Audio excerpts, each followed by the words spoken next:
Pushpa 2 movie ఇప్పుడు కలెక్షన్స్‌తో tsunami create చేస్తుందని చెప్పాలి. కేవలం 3 రోజుల్లోనే 600 కోట్ల పైనే కలెక్షన్స్ క్రియేట్ చేసి రికార్డ్స్ అయితే బద్దలు కొట్టేసింది. ఇప్పటి వరకు ఉన్న అన్ని సినిమాల రికార్డ్స్ అన్ని ఈ మూవీ అయితే బ్రేక్ చేసేసిందనమాట.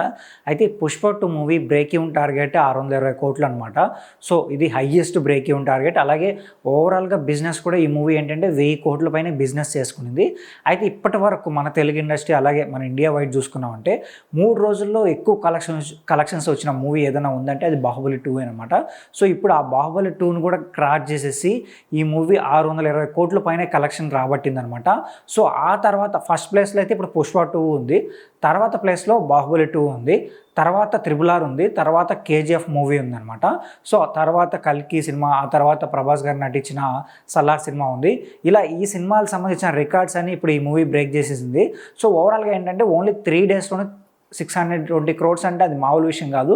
అయితే ఇప్పుడు ఏమంటున్నారంటే 4th డే సండే కావడం వల్ల మంచిగా బుకింగ్స్ జరిగాయి. ఖచ్చితంగా ఈ మూవీ 4th డేతో కలుపుకొని 800 కోట్ల పైన కలెక్షన్స్ రాబట్టచ్చు అని కూడా ఒక అంచనా ఉంది. అలానే ఏంటంటే మ్యాక్సిమం 5 to 6 డేస్లోనే 1000 కోట్లు అయితే కలెక్షన్స్ రాబట్టచ్చు. సో ఇది కూడా ఒక రికార్డ్ అనేది తెలుస్తుంది అనమాట. సో ఇప్పటి వరకు అంత తక్కువ టైంలో 1000 కోట్ల కలెక్షన్స్ రాబట్టిన మూవీ అయితే ఏది లేదు. సో ఇప్పుడు పుష్ప 2 మూవీ అయితే సో దానికి దగ్గరగా ఉంది. ఖచ్చితంగా అయితే 1000 కోట్లు అయితే పక్కాగా రాబట్టేస్తుంది చాలా తక్కువ టైంలోనే. సో ఇప్పుడు మన ఇండియన్ సినిమాలో ఫస్ట్ ప్లేస్లో కలెక్షన్ పరంగా ఉన్న మూవీ ఏదైనా ఉంది అంటే అది పుష్ప 2నే. సో బాలీవుడ్ కూడా పుష్ప 2కి భయపడిందని చెప్పాలి. సో ఇప్పుడు బాలీవుడ్లో కూడా ఈ మూవీని కొట్టే ఛాన్స్ అయితే ఇప్పుడైతే జరగదు. సో ఈ మూవీ పైన మీరేమనుకుంటున్నారు? ఒకవేళ ఈ మూవీ చూసుంటే మీకు ఎలా అనిపించిందో కింద కామెంట్ చేసి చెప్పండి. అలాగే మా ఛానల్ సబ్స్క్రైబ్ చేసుకోండి.